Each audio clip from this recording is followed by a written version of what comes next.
আসলে অনেকেই ওর বিষয়ে আসলে জানতে চায় যে ভাই আপনি কি করেন, কোথায় থাকেন, আপনার বয়স কত, বিয়ে করছেন নাকি?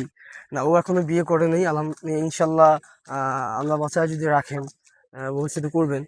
আহ, তো এখন বিষয় হচ্ছে অনেকেই এই বিষয়গুলো জানার জন্য ইনবক্সে এসে নক করে। তো এতে করে দেখা যায় একটু বিরক্তই হয়। তো সবার কাছে অনুরোধ থাকবে, ওর মানে ভিডিও দেখবেন, লাইক কমেন্টস করবেন, কিন্তু দয়া করে ইনবক্স থেকে মেসেজ মেসেজ করবেন না। বিশেষ করে যারা আপুরা আছেন, হ্যাঁ, অনেকেই মেসেজ টেসেজ করেন আমার ইনবক্সে। আসলে ছোট মানুষ তো দেখা যায়। মেসেজ না কইরা ওরে দেখায় আমরা সমস্যা।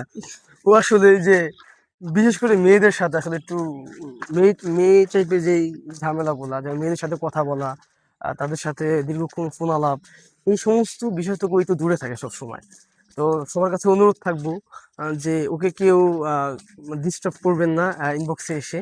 শুধু শুধু অযথা মেসেজ করবেন না। ওর তেলাওয়াত শুনবেন, ওর ভিডিও দেখবেন এবং বেশি বেশি শেয়ার করবেন, কমেন্টস করবেন।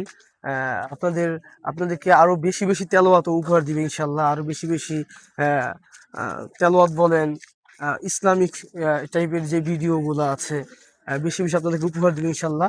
ওর পেজ ফলো দিয়ে ওর সাথেই থাকবেন এবং সকলের প্রতি কৃতজ্ঞতা জানিয়ে আমি আসলে আমার এই সংক্ষিপ্ত কথা শেষ করছি। আসসালামু আলাইকুম।